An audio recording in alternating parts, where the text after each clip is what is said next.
Welcome to this journey through history, told through the words of those who lived it. In the chaos of war, letters were more than messages. They were whispers of hope, fragments of memory, and echoes of life behind the front lines. Today, you will hear 4 letters, discovered decades later, written by a soldier in North Africa, a sailor in the Atlantic, a nurse in Normandy, and a civilian living under occupation. Each letter tells a story of courage, fear, love, and humanity, preserved on paper when the world seemed determined to forget. As you listen, imagine the hands that wrote them, the moments they were written in, and the lives behind every word. Let us step back in time and hear history speak through their letters.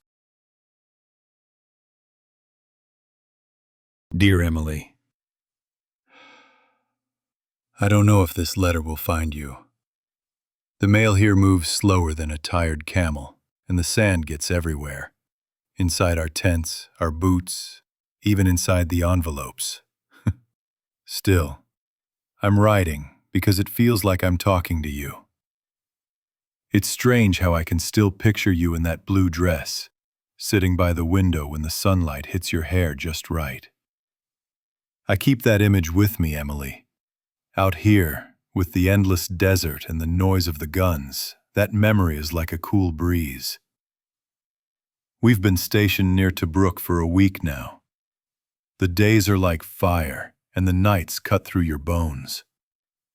The men try to joke, but most of the time, the laughter dies before it reaches the air. There's a silence that hangs over the camp, a kind that doesn't come from peace, but from waiting. You know, before I left, I thought bravery was about charging forward, guns blazing. But now, I think it's about something quieter. It's about waking up every morning, putting on your boots, and facing the day, even when your hands shake. Yesterday, we buried one of the boys, Carter. He was just 19. We said a few words, then moved on. Out here, there's no time to grieve properly. You just tuck it somewhere deep. Tell yourself you'll deal with it later. But later never comes. Do you remember the apple tree behind your father's barn? When this is all over, I want to sit there with you again. No noise, no orders. No sand in my mouth. Just us. I can almost smell the apples if I close my eyes hard enough. Tell your mother I still keep that lucky coin she gave me. It's in my left pocket. Always. She said it would bring me home safe. I touch it before every patrol. I don't know if it's working, but it helps me believe. Sometimes, I think the stars here are brighter than at home. Maybe because there's nothing between us and the sky. The fighting's been quieter this week, but everyone knows it's just the calm before the storm. Command says we'll move again soon. Nobody asks where. We've learned not to. If I don't make it back, I want you to know something. I never regretted coming here. Not because I love war, God no, but because I wanted to protect what we had. I wanted to make sure there would still be a world where people like you could sit by windows and watch the sun. I don't know if that makes sense, but out here, sense is a luxury. I'll finish this letter before the light fades. The desert night comes fast. One moment it's gold, the next, just shadows. Good night, Emily.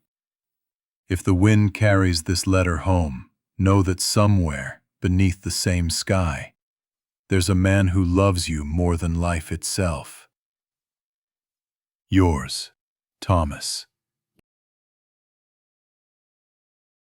Dear brother, you'd laugh if you saw me now. Standing on deck, soaked to the bone, with the wind trying its best to push me overboard. The Atlantic has a strange sense of humor. One moment it's calm and blue, the next it's a monster that wants to swallow you whole.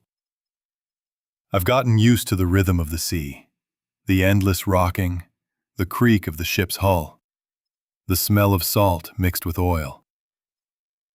At night, when the engines quiet down, you can hear the ocean breathing. It's like the world itself is asleep, and we're just guests on its back. We're escorting a convoy tonight. A dozen merchant ships loaded with supplies. Somewhere out there, beneath these black waves, German submarines are hunting. Every shadow looks suspicious. Every splash makes your heart jump. You learn to live in that tension. It's funny. Fear becomes part of your routine, like brushing your teeth. The captain says we'll reach England in 4 days if the weather holds. But weather here never really holds. The sky changes its mind every hour. Sometimes I look up and think the clouds are trying to warn us. I've made a few good friends here. There's a kid named Miller from Boston. Can't be more than 18. He carries a harmonica everywhere. When the sea is calm, he plays slow tunes that remind us of home. The sound carries across the deck, and for a few minutes everyone stops pretending to be brave. Last night he played Blue Moon. I swear, for a second, I could almost see the streetlights back home. And smell Mom's cooking. Funny how music can do that. Take you somewhere the war can't reach. We had a scare 2 nights ago. The sonar picked something up, faint but real. The alarm went off and everyone froze. It felt like the ocean itself was holding its breath. Turned out to be nothing, thank God. But that sound, it sticks with you. Every time I close my eyes, I still hear it. You remember how I used to hate the water as a kid? Look at me now, living on it. Guess life has a sense of irony too. Tell Dad I still have the compass he gave me. It's scratched now, but it always points home. Sometimes I take it out and just stare at it. Feels like it's reminding me that there's still a direction, even when everything around is chaos. When this is over, I want to take you fishing again. Just like we used to at the lake. No engines, no noise. Just the sound of the water and the gulls. I dream about that sometimes, and it helps me sleep. If this letter makes it to you, know that I'm doing all right. Don't tell Mom about the submarines. She'd never sleep again. Just tell her I'm safe, and that I miss her Sunday pie more than anything in the world. Take care of her, okay? You're the man of the house now. Your brother, Sam. Dear Sister, the ward is quiet now, the lanterns dim, and I find a moment to write. The day began before dawn. The trucks arrived with men whose faces look far too young to hold such stories. We worked until our hands ached, and still the line kept coming. Each time a stretcher is set down, it feels like the world narrows to the breath of the one on it. The smell of antiseptic mingled with the sweat and dust clings to me like a shadow. There was a boy today who kept asking about the sky. He wanted to know if the clouds looked the same where his mother slept. I told him they did. He smiled when I said that, and for a heartbeat, the hospital was not a place of pain, but a small, absurd hope. Then the morphine took him, and he slept like a child again. His fingers were cold, and I held his hand for a moment longer than I should have. We have learned to move quickly, to make decisions that feel impossible. We stitch, we wash, we whisper comforts that sometimes sound hollow even to our own ears. At times I feel guilty for the way I can detach. It is a shield, perhaps, to keep from drowning in sadness. Yet when night falls, the faces come back. I tidy up and find a photograph in my pocket. Someone's father, smiling. And the world presses in strange and heavy. I keep a small stack of letters folded beside my pillow. Some are written by men who thought to send words home before they went to the front. I sometimes read them aloud when I can't sleep. They smell of ink and old bread and something like hope. I think of those mothers, waiting with hands clenched and hearts louder than any drum. We carry their trust like a fragile thing. I wonder if they ever imagine what it's like here. The quiet desperation behind the walls. The weight of responsibility pressing on our shoulders like a winter coat. There is kindness here too. An old sergeant shared his last biscuit with a lad who had not eaten all day. Two orderlies hummed a tune under their breath while cleaning the floor. These quiet acts are the small rebellions against cruelty. They remind me that even in the darkest hours, people keep their humanity. Sometimes I close my eyes and picture a world beyond these walls, where laughter is louder than the cries of pain, and children run freely under the sun.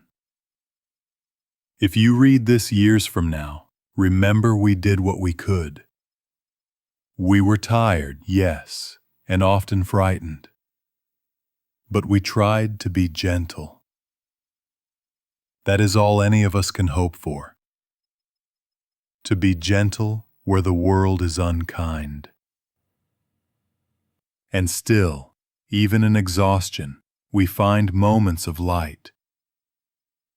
A smile exchanged, a hand held, a word of comfort. These things matter as much as any victory. Good night. If someone hears this, tell them the nurses remember. Tell them we spoke names and held hands until the light came. And tell them that even when the world was dark, we tried to shine a little light for those who could not. Yours, M. Dear friend, I don't know if this letter will ever reach you. The streets are quiet, too quiet, and every shadow feels like it could be hiding someone watching. We move carefully, step by step, and we whisper more than we speak. Life here has become a game of silence and patience. Yesterday, I saw a child laughing while chasing a stray dog through the square. It was such a simple thing, but it made my chest tighten. For a brief moment, I forgot the curfews, the soldiers, the fear that sits heavy in every doorway. That laughter felt like a rebellion, proof that even here, in the midst of occupation, life finds a way. Food is scarce, and we have learned to be clever. What little we have is shared. Every loaf of bread, every scrap of cheese carries more than sustenance. It carries hope and trust. Neighbors look out for one another in ways that remind me why humanity matters, even when the world is cruel. Last week, there was a knock on my door. A soldier from the resistance slipped in quietly and left a note tucked under my window shutter. It simply said, keep the light on. That small message carried more courage than any words I could muster. We light our lamps each night, not just for warmth, but for defiance, for memory, for those who cannot be with us. Sometimes I sit by the window and watch the horizon. Smoke rises from distant fires, and the sky burns with the color of unrest. Yet I try to see beauty in the small things. The way the sun hits the rooftops, the birds that dare to sing despite the fear, the flowers that stubbornly grow through cracks in the pavement. These details remind me that life persists, and so must we. Letters are my refuge. I keep a bundle hidden beneath loose floorboards. Each one I write is a promise that we exist, that we remember, that we endure. When I write to you, I try to tell the truth, but I also try to preserve hope. Hope is the currency we cannot afford to lose. If someone reads this one day, know that we lived fully, even in shadow. We clutched moments of laughter, of love, of courage, no matter how fleeting. And when the world seemed determined to crush us, we still found ways to nurture the flame. I dream of a day when these streets are ours again, when the air is filled with songs instead of orders, with life instead of fear. Until then, we write, we watch, we endure, and we remember. Yours, L.